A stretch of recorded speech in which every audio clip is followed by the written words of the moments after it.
നീതുവിന്റെ വിവാഹം കഴിഞ്ഞ് മാസങ്ങൾ പിന്നിട്ടു. മനുവേട്ടനോടൊപ്പം സമാധാനമുള്ളൊരു ജീവിതത്തിലേക്ക് നീതു പതുക്കെ പൊരുത്തപ്പെട്ടു തുടങ്ങി. ആ സന്തോഷം മായയ്ക്ക് വലിയൊരു ആശ്വാസമായിരുന്നു.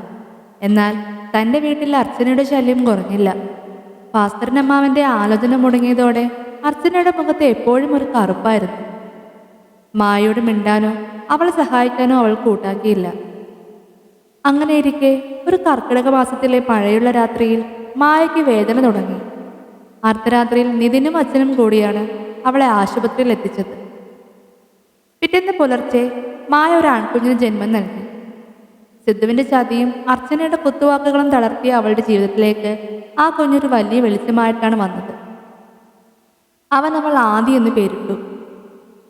കുഞ്ഞായതോടെ മായയുടെ ഉത്തരവാദിത്തങ്ങൾ കൂടി.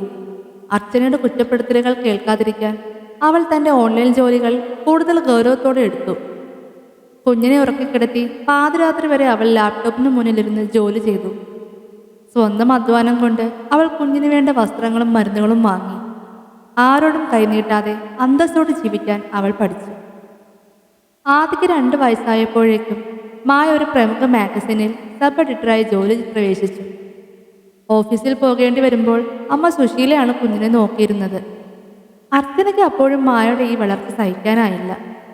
കൊച്ചിനെ അമ്മയുടെ തലയിൽ കെട്ടിവെച്ചിട്ട് വാലാട്ടാൻ പോകുന്നു എന്നൊക്കെ അവൾ പിറുപിറുത്തുകൊണ്ടേയിരുന്നു. ഒരു ദിവസം ഓഫീസ് മീറ്റിംഗ് കഴിഞ്ഞ് മടങ്ങുന്ന വഴി ആ തിരക്കുള്ള കഫയിൽ വെച്ചാണ് മായ അവനെ കണ്ടത്. ജനാലയ്ക്കൽ ദൂരേക്ക് നോക്കി കാപ്പി കുടിച്ചിരിക്കുന്ന ആ രൂപം, അത് അഭിജിത്ത് തന്നെയല്ലേ? മായ ഒന്ന് സംശയിച്ചു നിന്നു. കോളേജ് കാലത്ത് ഗ്രൂപ്പിലിരുന്ന് തമാശകൾ പറഞ്ഞിരുന്ന, എല്ലാവരോടും ഒരുപോലെ സൗഹൃദം കാണിച്ചിരുന്ന ആ പഴയ അഭി. പതുക്കെ അടുത്തേക്ക് ചെന്ന് മായ വിളിച്ചു, അഭി. അഭി പെട്ടെന്ന് തല ഉയർത്തി നോക്കി. ഒരു നിമിഷം അവൻ സ്തംഭിച്ചു പോയി. പിന്നെ മുഖത്ത് വലിയൊരു ചിരി വിരിഞ്ഞു. മായേ, നീയാണോ ഇത്? വിശ്വസിക്കാനേ പറ്റുന്നില്ലല്ലോ. അവൻ എഴുന്നേറ്റ് നിന്ന് സന്തോഷം പ്രകടിപ്പിച്ചു. ഇരിക്കൂ മായേ, എത്ര കാലമായി നമ്മൾ കണ്ടിട്ട്. നീ എവിടെയായിരുന്നു ഇത്രയും കാലം? മായ പതുക്കെ ചിരിച്ചുകൊണ്ട് കസേരയിലിരുന്നു. ഞാനിവിടെ തന്നെയുണ്ട് അഭി. ഈ അടുത്തൊരു മാഗസിനിൽ ജോലിയിൽ കയറി. നീ എപ്പോഴാണ് നാട്ടിലെത്തിയത്? ഞാൻ കുറച്ചു കാലം വിദേശത്തായിരുന്നു. കഴിഞ്ഞ മാസമാണ് തിരിച്ചെത്തിയത്. ഒരു ബിസിനസ് സ്റ്റാർട്ടപ്പിൻ്റെ തിരക്കുകളിലാണ്. അഭി ആവേശത്തോട് സംസാരിച്ചു. അവന് പഴയ അതേ ഊർജം ഇപ്പോഴുമുണ്ട്. അവർ കോളേജിലെ പഴയ കൂട്ടുകാരെക്കുറിച്ചും അധ്യാപകരെക്കുറിച്ചും കുറച്ചു നേരം സംസാരിച്ചു. മായ തൻ്റെ വിവാഹത്തെക്കുറിച്ചോ സിദ്ധുവിനെ കുറിച്ചോ ഒന്നും അപ്പോൾ പറയാൻ പോയില്ല. വെറുമൊരു സൗഹൃദ സംഭാഷണം. പക്ഷെ അഭയുടെ സംസാരത്തിനിടയിൽ അവൻ തൻ്റെ ഇപ്പോഴത്തെ അവസ്ഥ പരോക്ഷമായി സൂചിപ്പിച്ചു. എല്ലാവരും സെറ്റിൽഡ് ആയല്ലോ മായേ. എനിക്ക് മാത്രം ഇപ്പോഴും ഈ തിരക്കുകൾക്കിടയിൽ ഒന്നിനും സമയം കിട്ടുന്നില്ല. കല്യാണമൊന്നും കഴിക്കാതെ ഇങ്ങനെ ഓടി നടക്കുകയാണ് ഞാൻ. ഒരു തമാശ പോലെ അവനൊന്ന് പറഞ്ഞു തീർത്തു. മായയ്ക്കുള്ളിൽ ഒരു ചെറിയ അത്ഭുതം തോന്നി. പണ്ട് കോളേജിൽ എല്ലാവരുടെയും പ്രിയങ്കരനായിരുന്ന അഭി ഇപ്പോൾ വിവാഹം കഴിക്കാതെ നിൽക്കുകയാണോ? സംസാരം നീണ്ടുപോകാതിരിക്കാൻ മായ പതുക്കെ എഴുന്നേറ്റു. എനിക്ക് ഓഫീസിലൊന്ന് കയറണം അഭി. നമുക്ക് പിന്നീട് സംസാരിക്കാം. തീർച്ചയായും. നിന്റെ നമ്പറും തന്നെ, നമുക്ക് കോണ്ടാക്ട് ചെയ്തിരിക്കാം. അഭി തൻ്റെ ഫോൺ നീട്ടി. മായ നമ്പർ കൈമാറി.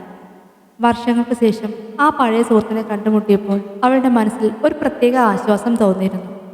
വീട്ടിലെ അർച്ചനയുടെ കുത്തുവാക്കുകൾക്കിടയിൽ തന്നെ ഒരു സാധാരണ മനുഷ്യനെ കാണുന്ന പഴയ ഓർമ്മകൾ പങ്കുവയ്ക്കുന്ന ഒരാളെ കിട്ടിയത് വലിയൊരു ആശ്വാസമായി അവൾക്ക് തോന്നി.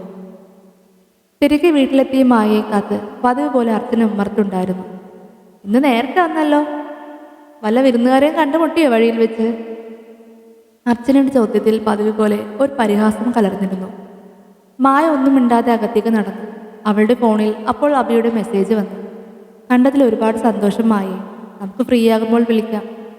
ആ മെസ്സേജ് നോക്കി മായ ഒന്ന് പുഞ്ചിരിച്ചു. ആ പുഞ്ചിരി കണ്ട അർച്ചനയുടെ മുഖം ഒന്ന് ചുളിഞ്ഞു. ഇവൾക്കിത് എന്ത് പറ്റി എന്നവൾ ഉള്ളിൽ ആലോചിച്ചു തുടങ്ങി. അന്ന് രാത്രി ആദ്യം ഉറക്കിക്കിടത്തി മായ തൻ്റെ ലാപ്ടോപ്പിന് മുന്നിലിരിക്കുമ്പോൾ ഫോണിലൊരു മെസ്സേജ് വന്നു. അഭിയായിരുന്നു. മായേ, നിന്നെ കണ്ടതിൽ ശരിക്കും സന്തോഷം. കോളേജ് കാലം കഴിഞ്ഞപ്പോൾ എല്ലാവരും എങ്ങോട്ടൊക്കെയോ ചിതറിപ്പോയി. നീ ഇപ്പോഴും പഴയ ആ മായ തന്നെ. മായ പതുക്കെ ടൈപ്പ് ചെയ്തു. നമ്മളൊക്കെ ഒരുപാട് മാറി അഭി. കാലം നമ്മളെയൊക്കെ മാറ്റിയില്ലേ? അവരുടെ സംഭാഷണം പതുക്കെ നീണ്ടു. മായ തൻ്റെ ജീവിതത്തിലെ വലിയ തകർച്ചകളെക്കുറിച്ചോ സിദ്ധുവിനെക്കുറിച്ചോ ഒന്നും അപ്പോഴും പറഞ്ഞില്ല. പക്ഷെ അഭി തൻ്റെ കാര്യങ്ങൾ പതുക്കെ പറഞ്ഞു തുടങ്ങി. വിദേശത്തെ ജോലിയും തിരികെ നാട്ടിൽ വന്ന് ബിസിനസ് തുടങ്ങിയതും അമ്മയുടെ അസുഖവുമെല്ലാം അവൻ പങ്കുവച്ചു.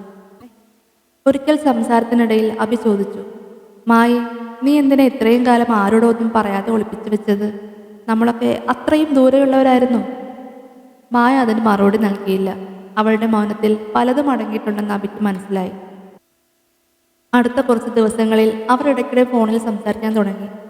ഓഫീസിലെ വിശേഷങ്ങളും പഴയ കൂട്ടുകാരെ കുറിച്ചുള്ള തമാശകളും അവർ പങ്കുവച്ചു. മായയുടെ ജീവിതത്തിലെ ആ മരവിപ്പ് പതുക്കെ മാറുന്നതുപോലെ അവൾക്ക് തോന്നി. ഒരു ശനിയാഴ്ച വൈകുന്നേരം അർച്ചന അടുക്കളയിൽ നിൽക്കുമ്പോൾ മായ ഉമ്മറത്തിരുന്ന് ആരോടോ ചിരിച്ച് സംസാരിക്കുന്നത് കണ്ടു. അർച്ചനയുടെ ശ്രദ്ധ അങ്ങോട്ടായി. അവൾ പതുക്കെ അടുക്കള വാതിലിന് പിന്നിൽ നിന്ന് ഒളിഞ്ഞു നോക്കി. മായയുടെ മുഖത്തെ ആ തെളിച്ചം അർച്ചനയ്ക്ക് അത്ര സുഖകരമായി തോന്നിയില്ല. ഇവളിത് ആരോടാ എത്ര നേരം സംസാരിക്കുന്നത്? ഇത്രയും കാലം കാണാത്തൊരു ചിരിയാണല്ലോ മുഖത്ത്, അർച്ചന ഉള്ളിൽ ആലോചിച്ചു. മായ ഫോൺ വെച്ച് അകത്തേക്ക് വരുമ്പോൾ അർച്ചന വഴി തടഞ്ഞു നിന്നു. ആരാ മായ അത്? നിന്റെ ആ പഴയ വക്കീലാണോ? അതോ സിദ്ധു വീണ്ടും വിളിക്കാൻ തുടങ്ങിയോ? അർച്ചനയുടെ സ്വരത്തിൽ വിഷം കലർന്നിരുന്നു. മായ ശാന്തമായി പറഞ്ഞു, അതൊന്നുമല്ല അർച്ചന, എൻ്റെ പഴയൊരു ഫ്രണ്ടാണ്. കോളേജിൽ കൂടെ പഠിച്ചതാ. ഫ്രണ്ടോ? ഈ പ്രായത്തിൽ? നിനക്കൊരു കുഞ്ഞുള്ള കാര്യം മറന്നു പോകണ്ട. നാട്ടുകാർ ഓരോന്ന് പറയുന്നത് കേൾക്കാൻ എനിക്ക് വയ്യ. അർച്ചന മുഖം ചുളിച്ചു. മായ ഒന്നും മിണ്ടാതെ തൻ്റെ മുറിയിലേക്ക് പോയി. അർച്ചന ഉടനെ നിതിനെ വിളിച്ചു. ഏട്ടാ, ഇതൊന്ന് ശ്രദ്ധിക്കുന്നത് നല്ലതാ. മായ ആരോടോ എപ്പോഴും ഫോണിലാണ്. അവളുടെ ആ പോക്കത്ര ശരിയല്ലെന്ന് എനിക്ക് തോന്നുന്നു. നിതിൻ അർച്ചനെ ശാസിച്ചു. നീ വെറുതെ ഓരോന്നും ഉണ്ടാക്കല്ലേ അർച്ചന. അവൾക്കൊരു കൂട്ടുകാരനുണ്ടെങ്കിൽ അതിലെന്താ തെറ്റ്? അവൾ ഒരുപാട് അനുഭവിച്ചതല്ലേ. പക്ഷെ അർച്ചന വിട്ടില്ല. അവൾ മായയുടെ ഫോൺ പരിശോധിക്കാൻ ഒരവസരത്തിനായി കാത്തിരുന്നു. ഒരു ദിവസം മായ കുളിക്കാൻ പോയ സമയം നോക്കി അർച്ചന അവളുടെ ഫോൺ എടുത്തു. ലോക്ക് ചെയ്തിരുന്നില്ലാത്തതിനാൽ അവൾ വാട്സപ്പ് തുറന്നു. അബി എന്ന പേര് കണ്ടതും അവൾ മെസ്സേജുകൾ വായിക്കാൻ തുടങ്ങി. അബിയും മായും തമ്മിലുള്ള ആ സൗഹൃദ സംഭാഷണങ്ങൾ അർച്ചനയുടെ കണ്ണുകൾ കനലായി പടർന്നു. അബിയോ? ഇവനെ പറ്റിയല്ലേ പണ്ട് സിദ്ധു ഓരോന്ന് പറഞ്ഞിരുന്നത്? അപ്പോൾ സിദ്ധു പറഞ്ഞത് സത്യമായിരുന്നു. അർച്ചനയുടെ മനസ്സിൽ പുതിയൊരു കുതന്ത്രം വിരിഞ്ഞു. മായ തിരിച്ചു വന്നപ്പോൾ അർച്ചന അവിടെ നിൽക്കുന്നത് കണ്ടു. തൻ്റെ ഫോൺ അർച്ചനയുടെ കയ്യിലിരിക്കുന്നത് കണ്ടപ്പോൾ മായയുടെ ഉള്ളിൽ ദേഷ്യം ഇരച്ചു കയറി. നീ എന്തിനാ എൻ്റെ ഫോൺ എടുത്തത്? മറ്റുള്ളവരുടെ പേഴ്സണൽ കാര്യങ്ങൾ ഇടപെടാൻ നിനക്ക് ആരാ അധികാരം തന്നത്? മായ ഫോൺ തട്ടിപ്പറിച്ചു. അർച്ചന പുച്ഛത്തോടെ ചിരിച്ചു. പേഴ്സണൽ കാര്യം? നിന്റെ ഈ ഫ്രണ്ട്ഷിപ്പ് വീട്ടുകാരറിഞ്ഞാൽ? കൊള്ളാം, പണ്ട് സിദ്ധു പറഞ്ഞത് അപ്പോൾ വെറുതെ അല്ലല്ലേ. നിനക്ക് ഇപ്പോഴും അവനോട് ബന്ധമുണ്ടല്ലേ? വീട്ടിൽ വീണ്ടും ഒരു കൊടുങ്കാറ്റ് വരാനിരിക്കുകയാണെന്ന് മായയ്ക്ക് മനസ്സിലായി. അബി വെറുമൊരു സുഹൃത്താണെന്ന് പറഞ്ഞാൽ അർച്ചന വിശ്വസിക്കില്ല. മായയ്ക്ക് ഭയം തോന്നി. പക്ഷെ ഇത്തവണ അവൾ തളരാൻ തയ്യാറല്ലായിരുന്നു.